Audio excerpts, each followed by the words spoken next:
Voilà, je suis au lac de Géronte, fameux lac où j'ai déjà fait quelques vidéos. Panorama magnifique, hein, regardez comme c'est beau. Avec ces montagnes dans le fond, avec la force des montagnes, cet espace, cette perspective incroyable. J'ai vraiment beaucoup de chance d'être ici et je viens souvent ici courir. Là, j'ai été courir un petit peu, puis je réfléchissais à une question qu'on m'a posée pour faire cette vidéo. On m'a posé déjà 2-3 fois la question, donc je vais y répondre maintenant du mieux que je peux, en me tenant comme ça, voilà. La question est: comment fait-on quand on a un proche qui souffre de maladies graves et on se sent, on l'aide en fait, mais on est très très mal avec ça. Donc ça peut être un proche qui souffre de maladies auto-immunes ou de cancer ou de maladies graves ou de syndromes particuliers. On m'a posé la question notamment sur le syndrome de Diogène. Vous savez, c'est ces troubles du comportement où la personne, il y a beaucoup de vent, je suis désolé, je n'ai pas pris ma petite bonnette. C'est un trouble du comportement où la personne, elle vit dans une façon insalubre, où il n'y a pas du tout de propreté ou de rangement. Elle a des manières compulsives d'accumuler des choses chez elle. Mais ça peut être ça peut être des maladies, quelqu'un qui souffre, qui a des différentes maladies qui peuvent être très graves. Et quand on est proche de cette personne, qu'est-ce qu'on fait ? Qu'est-ce qu'on fait pour que ça se passe au mieux? Alors la première réponse qui me vient, quand j'ai lu ça, je me suis dit, mais la première chose qui me vient, et chaque fois c'est la même chose, c'est prenez soin de vous. En fait, prenez soin de vous parce que vous voulez prendre soin de quelqu'un et c'est magnifique et c'est très beau, mais qui c'est qui prend soin de vous, hein? Qui c'est qui prend soin de vous? On aurait tendance à penser, mais c'est la personne qui a vraiment besoin de soins, mais quand on est comme ça en train de soigner quelqu'un, ou de l'accompagner, ou d'être là avec lui, de le soutenir, la souffrance qu'on a quand on fait ça est énorme aussi. Elle n'est pas mesurable parce qu'on voit la personne peut-être en train de mourir ou elle va très très mal ou elle souffre physiquement, mais la souffrance psychologique que vous avez, eh bien, on pourrait la mesurer et elle serait grande aussi parce qu'il y a en fait une forme d'impuissance et cette impuissance est une des pires souffrances pour un être humain.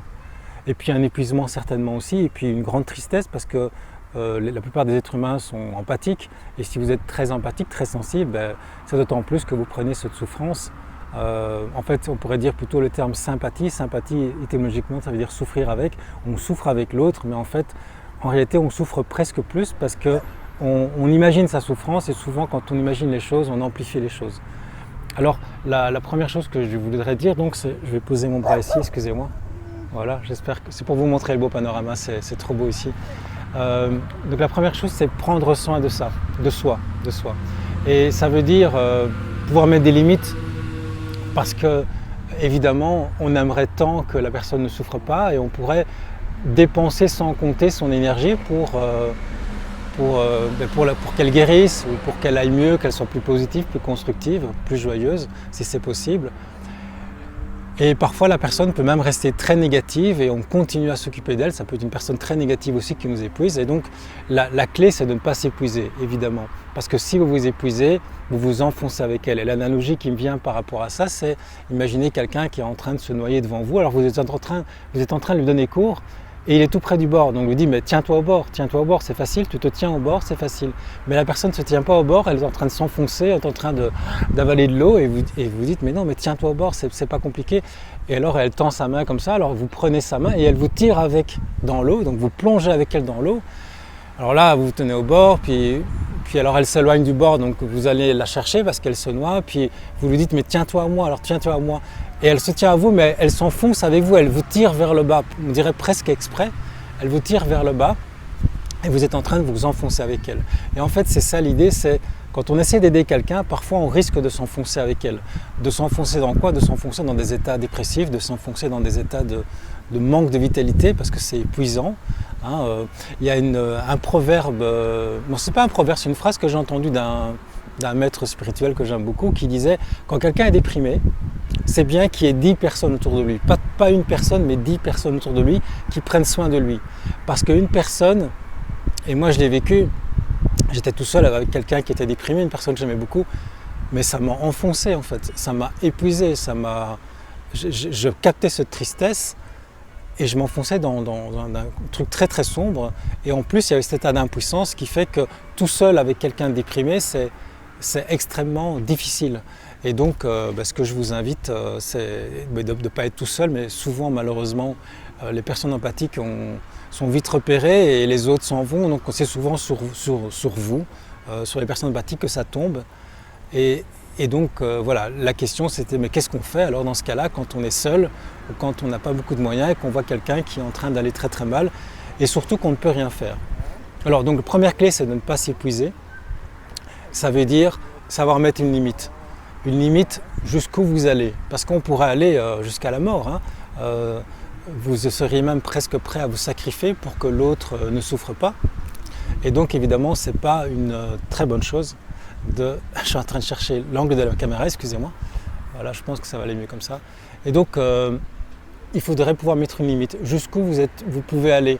Au-delà de combien d'heures par semaine, de temps consacré, ça devient insupportable pour vous parce que vous n'avez plus de temps pour vous occuper de votre famille si vous en avez une, pour vous occuper de votre santé, pour vous occuper de votre énergie, parce que vous pouvez sacrifier vos loisirs, vous sacrifier voilà, d'un tas de choses. Mais à un moment donné, j'en connais des gens en thérapie qui sont beaucoup venus me voir avec ce problème, il y en a beaucoup, ça les épuise complètement et ils se sacrifient littéralement pour la personne qui pas qui souvent, mais qui parfois n'en profite pas, ne mesure pas à la juste mesure l'effort qui est fait, parce que la personne reste négative, parce que la personne ne fait pas forcément d'efforts. Et puis dans certains cas, la personne peut faire des efforts et être positive, mais elle souffre vraiment très fort. Donc en fait, on va s'épuiser vraiment fort. Et donc l'idée, c'est de mettre une limite. Si vous êtes tout seul, parce qu'idéalement, il faudrait être 10, comme je le disais dans cette phrase intéressante, enfin au moins quelques-uns. Mais si vous êtes tout seul, ce qui est important, c'est de mettre une limite. Et au-delà de cette limite, ce n'est humainement pas possible. Parce que sinon, si vous dépassez cette limite, et vous l'avez peut-être déjà dépassée d'ailleurs, c'est que vous vous enfoncez. Et si vous vous enfoncez, qu'est-ce qui se passe? C'est que vous ne pouvez plus l'aider correctement. Vous allez vous énerver, vous allez être fatigué, vous allez faire des erreurs, vous n'allez pas pouvoir, psychologiquement parlant, continuer. Et vous allez être tellement mal, manquer de vitalité, que vous allez vous-même, peut-être même vous-même, tomber malade. Donc la clé, c'est vraiment de mettre une limite. Alors on a difficile à mettre une limite, pourquoi? La plupart du temps, on a difficile à mettre une limite quand on n'a pas beaucoup d'estime de soi. C'est ça le problème, c'est qu'on se dit l'autre est très important, on a toujours eu le regard tourné vers les autres. Souvent les gens qui posent cette question, qui ont ce problème, c'est des gens qui sont tellement empathiques et tellement dans ce syndrome même presque du sauveur, c'est-à-dire de sauver la personne, tellement l'attention tournée vers l'autre qu'on a tendance à s'oublier.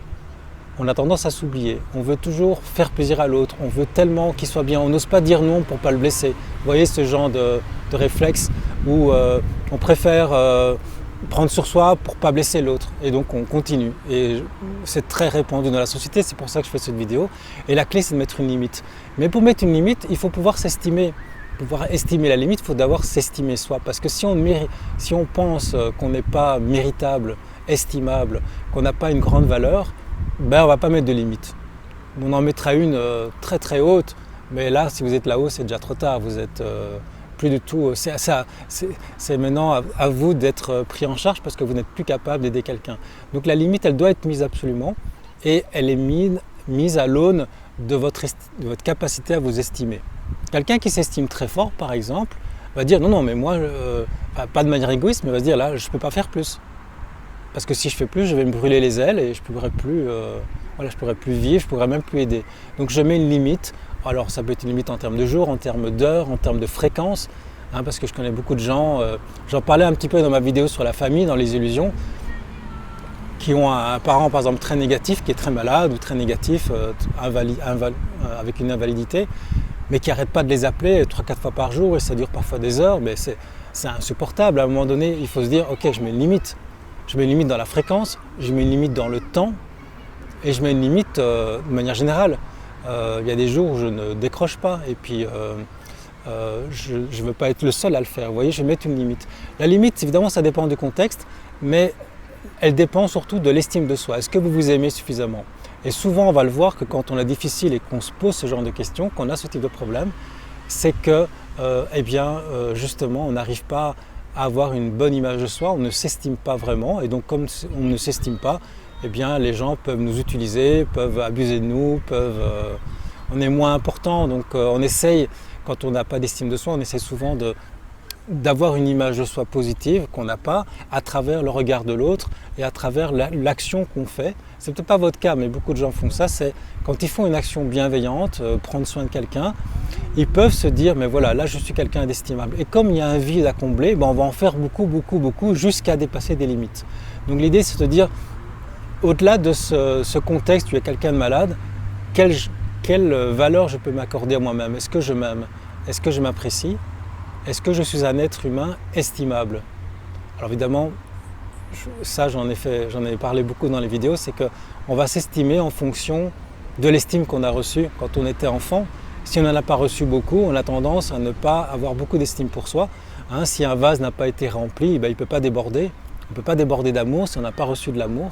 Donc c'est avant tout se prendre en main, c'est travailler sur son passé, travailler par l'hypnose par exemple, pour lâcher prise avec toutes ces blessures du passé, revenir dans le présent. Et dans le présent, pourquoi je parle du présent? Parce que quand on est vraiment dans le présent, eh bien on s'estime naturellement, on sent ses limites naturelles et on ne se pose même pas la question. Comme on n'est pas souvent dans le présent, je me permets de développer ça, je vous invite à réfléchir sur est-ce que vous êtes une bonne personne? Est-ce que vous êtes quelqu'un de bienveillant? Est-ce que vous êtes quelqu'un qui a le cœur sur la main? Alors vous allez sans doute dire oui, donc vous avez une estime de vous dans ce cas-là. Est-ce que ce type de personne mérite, elle aussi, d'avoir du temps pour elle? Est-ce que cette personne mérite, elle aussi, de pouvoir vivre, de pouvoir être libre, de pouvoir... voilà, je vais faire comme ça parce que je vais vous montrer les montagnes absolument, mais ce sera plus facile comme ça. Est-ce que cette personne que vous êtes mérite d'avoir une vie où elle peut avoir aussi du plaisir, elle peut aussi avoir du temps pour elle? Et si vous dites oui à tout ça, vous pouvez commencer à mettre une limite. C'est important de mettre une limite. Donc une fois que vous avez mis une limite, il y a un deuxième obstacle, quelque chose qui fait énormément souffrir quand on est dans ce genre de contexte difficile, c'est qu'on a le sentiment d'impuissance. Comme je le disais au début de la vidéo, on se sent impuissant. Et l'impuissance, c'est le pire, parce que la nature nous a, quelque part, on a été créé, dans la nature, il y a chez les animaux on le voit aussi, il y a ce mécanisme très naturel qui est que quand on a un événement qui est désagréable, qui est une source de souffrance, on a tendance à fuir. Et si on ne peut pas fuir, on va contre-attaquer ou on va le gérer. On va le gérer ou on quitte à se défendre ou à contre-attaquer. Et donc le corps, naturellement, et ça va très vite, c'est le cerveau reptilien, qu'on appelle reptilien entre guillemets, qui s'occupe de ça, il met de l'énergie pour pouvoir fuir ou le gérer ou contre-attaquer s'il faut.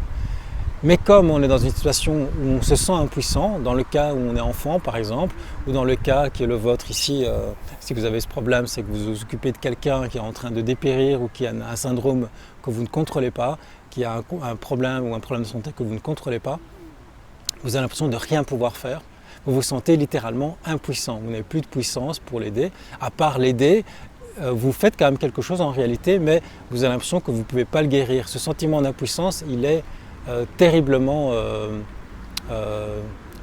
source de souffrance et c'est également une réalité biologique parce que quand on est dans le sentiment d'impuissance, l'énergie qui devait être servie pour gérer ou pour contre-attaquer ou pour fuir ne peut pas être utilisée. Pour gérer dans ce cas-ci, cette énergie ne peut pas être utilisée puisqu'on n'est pas Dieu, on n'est pas médecin, on ne peut pas guérir la personne.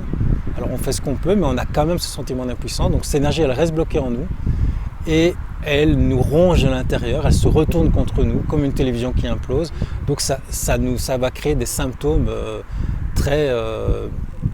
des symptômes de mal-être dans le corps, de maladies, des troubles du sommeil, des troubles alimentaires, des troubles de digestion, des troubles de l'humeur, enfin plein de troubles, des troubles du sommeil je l'ai dit, ouais. Et donc perte de vitalité, etc. Donc le pire en fait quand vous êtes soumis à ce genre de contexte, c'est le sentiment d'impuissance. Alors qu'est-ce qu'on peut faire quand on n'a pas la capacité de guérir l'autre, et qu'on n'a pas beaucoup de champs d'action possibles? Quand les gens viennent en thérapie par rapport à ça, moi ce que je leur invite toujours, c'est retrouver de la puissance. Par l'hypnose, alors ici on ne va pas faire l'hypnose, mais je vais vous donner le principe qui est important, c'est de simplement vous permettre de donner de l'amour à la personne. Alors vous le faites déjà, mais de manière beaucoup plus forte en le faisant quand vous êtes seul, vous pouvez être avec elle aussi, mais de manière constante, vous envoyez de l'amour à la personne, l'amour qui peut guérir, l'amour qui peut tout guérir, l'amour est tellement fort, on a vu des gens qui guérissaient par l'amour, et même si la personne ne guérit pas, vous faites votre maximum. Au moins, vous faites quelque chose qui n'est pas juste de la logistique ou de l'écoute, c'est déjà merveilleux. C'est déjà merveilleux parce qu'il y a plein de gens qui ne le font pas. Mais en plus, vous êtes en train d'envoyer de l'amour. Alors envoyer de l'amour, c'est fermer les yeux, c'est ouvrir son cœur, c'est envoyer de la lumière, envoyer une énergie de guérison, ou en tout cas souhaiter que la personne ne souffre pas, mais plus que souhaiter, c'est faire quelque chose, envoyer de l'amour en fait. C'est vraiment envoyer une énergie qui va faire du bien à la personne. Une énergie qui va permettre à l'autre qui va recevoir cette énergie, on va le voir, c'est même validé scientifiquement ce que je dis là, ça va lui faire du bien. Donc vous êtes en train de faire quelque chose pour la personne qui est très efficace au-delà de votre aide logistique ou simplement votre écoute. C'est déjà merveilleux, mais en plus, pour éviter ce sentiment d'impuissance, eh bien vous êtes en train de faire quelque chose qui va... Il y a beaucoup de vent, je vais essayer de me mettre derrière l'arbre pour éviter les coups de vent. Voilà, je ne sais pas si ça va comme ça. Voilà. Donc vous allez faire quelque chose. Voilà, j'essaye comme ça. Je mets ma main contre l'arbre. J'espère qu'on me voit bien. Je suis désolé pour tous ces petits changements. Regardez la couleur de ce lac, c'est merveilleux.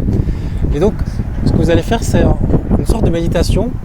Comme les bouddhistes, ils appellent ça la méditation de la compassion. C'est que vous fermez les yeux et vous imaginez, dans votre cœur, il y a beaucoup d'amour. Et nous sommes des êtres d'amour. En fait, c'est notre nature fondamentale. On ouvre son cœur et on envoie de l'amour à la personne. Et on le fait ça avant d'aller dormir le soir. Et le soir, on est en dormant, l'inconscient continue à travailler là-dessus. Et donc, on est dans cette programmation de faire quelque chose, d'être utile, d'aller dans la bonne direction. On n'est plus dans l'impuissance, qui est le pire pour un être humain. Et ce que je voulais dire quand je dis que c'était scientifiquement établi, c'est qu'il y a un institut de recherche qui s'appelle HeartMate en Californie, qui a fait une étude remarquable qui est qu'elle a pris des personnes, des couples en fait, dont l'un des deux a un cancer ou une maladie grave, je crois que c'était souvent des cancers, et les deux personnes, donc la personne qui n'a pas le cancer, on l'entraîne à faire de la méditation où elle envoie de l'amour. Donc en fait, il n'y a pas à s'entraîner, mais bon là il y a un entraînement, donc c'est très simple et chacun le fera à sa façon. Moi j'utilise la lumière beaucoup. Vous pouvez imaginer des ondes, vous pouvez imaginer de la chaleur, vous pouvez imaginer des petits cœurs, ce que vous voulez, ou une couleur particulière. Vous envoyez de l'amour, vous pensez à elle. C'est quelque chose de très naturel pour un être humain, donc chacun le fera à sa façon. Mais donc ces personnes sont entraînées à faire ça pendant un certain nombre de temps. Et puis la personne qui est malade, qui a une maladie grave, on la met dans une pièce recouverte de plomb, je pense. Donc même ce qui est électromagnétique ne passe pas, hein, si je ne me trompe pas. En tout cas, dans l'expérience, tout ce qui est électromagnétique ne peut pas passer. C'est intéressant parce qu'en fait, il ne peut pratiquement rien passer comme signal entre l'extérieur de la pièce et cette pièce. Et la personne est dans cette pièce et on mesure son rythme cardiaque. On mesure son rythme cardiaque et la personne qui est en dehors de la pièce, on mesure également son rythme cardiaque. Et cette personne qui est en dehors de la pièce, quand on lui demande à intervalles particuliers, on appuie sur un bouton, on dit « allez-y maintenant », à chaque fois qu'elle a le signal, elle se met dans un état de méditation et elle envoie de l'amour à son conjoint, qu'elle aime vraiment très fort, donc c'est facile, mais en plus, elle est dans cette dimension d'envoyer de la lumière, de souhaiter son bonheur, de la voir souriante. On peut aussi imaginer la personne qui est bien, qui est souriante. On peut faire ça aussi, qui est débarrassée de son syndrome ou de sa maladie. Et donc, quand la personne est en train de faire ça, on mesure son rythme cardiaque et on voit qu'il y a un changement dans la fréquence cardiaque, il y a plus de cohérence en fait. Il y a le cœur qui s'harmonise, qui devient beaucoup plus souple et harmonieux dans sa fréquence de battement. Mais ce qui est incroyable, c'est que la personne qui est dans la pièce en plomb, au moment où la personne le fait, le cœur de la personne, parce que la personne ne sait pas du tout quand l'autre va le faire, elle ne sait pas du tout quand ça va se passer, au moment où la personne le fait, eh bien, son cœur commence à battre différemment, exactement en cohérence avec le cœur du couple, de la personne du couple, donc la compagne, le compagnon qui est en dehors de la pièce. Donc les deux cœurs se synchronisent à travers un mur de plomb, à travers une distance. Et on a toujours pensé que c'était impossible ce genre de choses. Donc il y a une synchronisation. J'ai peur pour le son, j'espère que ça va aller. Je vais terminer. Il y a une synchronisation entre le cœur de la personne qui émet de l'amour et le cœur de la personne qui reçoit de l'amour. Et ça montre cette expérience que envoyer de l'amour est quelque chose qui a un effet physique chez l'autre personne. Et ça, c'est merveilleux. Et donc, alors vous inquiétez pas, je ne suis pas tombé, mais c'est mon téléphone qui est tombé. Je me suis mis derrière un arbre. Je vais terminer la vidéo disant mon enthousiasme. Je disais mon enthousiasme de cette expérience qui montre qu'envoyer de l'amour à un autre être humain est quelque chose qui est aujourd'hui mesuré et qui montre par les mesures qu'il y a un impact réel. Et donc vous n'avez plus ce sentiment d'impuissance parce que vous pouvez faire quelque chose qui est mesurable concrètement dans cette expérience, et puis il y en aura certainement d'autres qui le montreront, qu'en fait, étant donné que nous sommes des êtres d'amour, que nous pouvons utiliser cette énergie qui est notre nature fondamentale pour la diriger vers quelqu'un qui est en train de souffrir ou qui a une maladie particulière. Alors même si on a l'impression que dans le monde matériel, dans le monde réel, il ne se passe rien, elle est toujours en train d'aller mal, ce qui est important, c'est que nous le savons par cette expérience que je relate, c'est pour ça que je voulais en parler, c'est que nous ne sommes pas impuissants, nous sommes en train de faire quelque chose. Ça lui fait du bien et c'est pas à nous on ne peut pas savoir comment ça va, si la personne va guérir ou pas, on ne peut pas savoir, on ne peut pas mesurer comme dans cette expérience que ça lui fait à la personne. Mais ce qui est sûr, c'est que ça lui fait du bien. Et ça se voit dans l'expérience. On voit son cœur qui bat mieux, de manière plus cohérente, avec une fréquence. C'est la fréquence 0,1 Hz, donc c'est un cœur qui bat de manière très souple et très ample. Donc la personne se sent mieux. Et ça, c'est quelque chose qu'on peut faire. Si la personne se sent mieux, si elle a les ressources dans son corps, elle peut se régénérer, peut-être se guérir, ou en tout cas s'apaiser et malgré sa maladie, vivre mieux. Et c'est tout ce que vous lui souhaitez, et c'est tout ce que je vous souhaite. Et donc je vous invite à considérer que quand vous êtes face à ce genre de situation, mettez des limites. Respectez-vous, parce que si vous ne vous respectez pas, vous ne prenez pas soin de vous, mais qui c'est qui va le faire? Vous avez remarqué qu'il n'y a pas beaucoup de monde qui va le faire. Et si on prenait beaucoup de recul, je termine avec ça, on verrait qu'il y a un être qui souffre, mais il y a vous aussi qui souffrez. Et je sais par expérience que quand on veut aider quelqu'un et qu'on se sent impuissant, eh bien la souffrance est énorme. Et je le vois dans mon expérience thérapeutique avec d'autres personnes, je veux dire pas que moi. Et donc je vous invite à arrêter de souffrir, mettre des limites et passer à l'action avec cette technique très simple, très naturelle, où vous envoyez de l'amour à cette personne à distance le plus souvent possible et surtout le soir avant de dormir. Voilà, j'espère que cette vidéo vous donne de l'espoir, peut vous inspirer peut-être, et n'hésitez pas à la partager pour les gens qui sont dans ce problème, cette situation difficile. Et au plaisir de vous retrouver dans une prochaine vidéo. Être un rebelle sans se mettre à genoux, comme une étincelle dans ce monde de fous. Être un rebelle sans se mettre à genoux, comme une étincelle dans ce monde de fous.